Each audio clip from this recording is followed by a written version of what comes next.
Bismillahirrahmanirrahim. Assalamualaikum warahmatullahi wabarakatuh. Halo anak-anak semuanya, apa kabar? Ya, alhamdulillahirrabbilalamin. Semoga Allah senantiasa memberikan kesehatan serta kebaikan kepada kita semua. Amin ya rabbal alamin.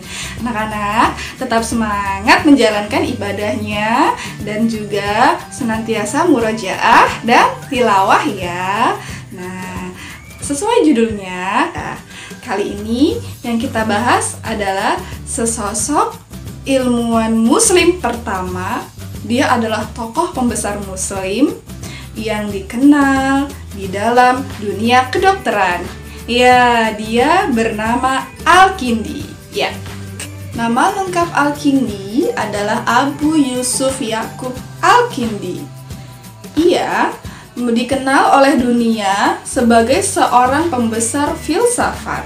Tak hanya itu, ia juga merupakan seorang ilmuwan besar muslim di bidang kedokteran. Bahkan, ia juga merupakan pemilik salah satu pemikiran terbesar yang sudah dikenal sepanjang peradaban manusia. Masya Allah, luar biasa ya. Nah, untuk lebih lanjut, yuk kita lebih mengenal lagi mengenai Al-Kindi. Al-Kindi sudah yatim sejak kecil.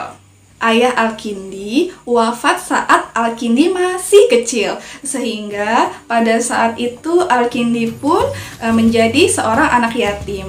Namun, meskipun Al-Kindi seorang anak yatim, tapi dia tidak pernah menyerah dan putus asa, sehingga dia selalu bersemangat dalam menuntut ilmu. Nah, bukan hanya ilmu agama saja yang dia pelajari, tapi banyak sekali ilmu-ilmu yang dia kuasai. Sebut saja ilmu filsafat, logika, matematika, astronomi, fisika, kimia, geografi, kedokteran, teknik mesin, dan juga musik. Ya, meskipun Al-Kindi seorang keturunan Arab, tapi dia juga pandai dan sering mempelajari bahasa-bahasa asing loh, diantaranya bahasa Yunani. Keren banget ya. Di zaman yang belum modern, tapi beliau tidak putus asa dalam mempelajari banyak sekali bidang ilmu.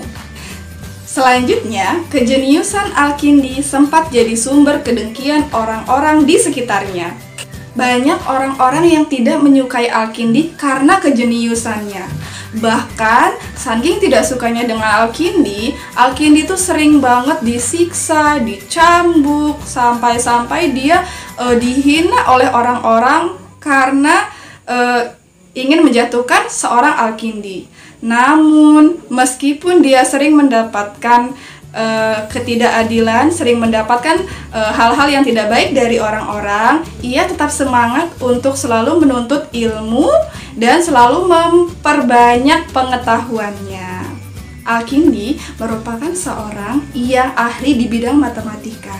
Perkataan Al-Kindi yang paling terkenal adalah ia sering mengatakan bahwa filsafat tidak dapat diperoleh kecuali oleh seseorang yang mengetahui bahkan menguasai ilmu matematika.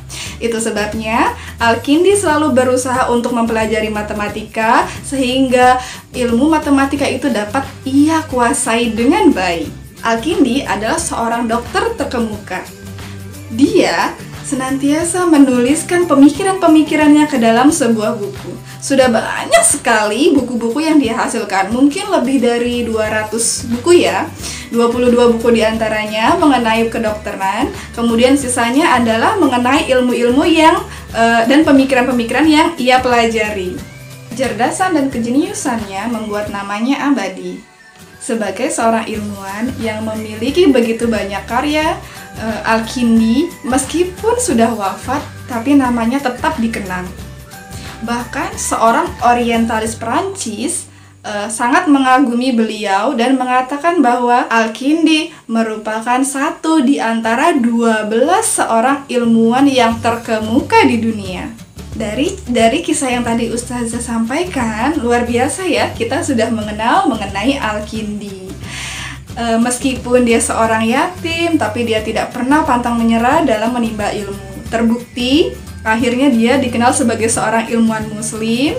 Maka berbangga hatilah kita sebagai seorang muslim, karena sesungguhnya sudah ada contoh-contoh pendahulu kita yang selalu rajin belajarnya sehingga menjadi seseorang yang sangat dikenal di dunia ilmuwan. Nah, anak-anak yang hebat dan selalu dirahmati oleh Allah Subhanahu wa taala, ambillah hikmah dari apa yang Al-Kindi lakukan. Mudah-mudahan akan ada suatu saat nanti dari anak-anak mungkin yang akan menjadi penerus Al-Kindi selanjutnya. Nah, anak-anak, dari cerita yang tadi Ustazah sampaikan, siapa nih yang mau jadi seperti Al-Kindi? Ya, meskipun dulu Al-Kindi dalam keterbatasan, bahkan di zaman dulu masih belum ada internet nih, buku-buku pun masih sangat sedikit, namun Al-Kindi tetap semangat dan akhirnya menjadi seseorang yang ahli dalam berbagai bidang ilmu. Anak-anak, apalagi di zaman sekarang ini nih, kita sudah mudah mendapatkan referensi baik dari internet maupun dari buku-buku. Jadi, bagaimana? Ada yang berminat menjadi Al-Kindi selanjutnya? Mudah-mudahan di antara anak-anak semua ada yang akan menjadi Al-Kindi selanjutnya. Masya Allah. Baik, sekian majelis pagi kita hari ini. Saya Zahiri. Wassalamualaikum warahmatullahi wabarakatuh. Jadwal hari ini adalah bahasa Indonesia dan SBDP dan doa masuk masjid.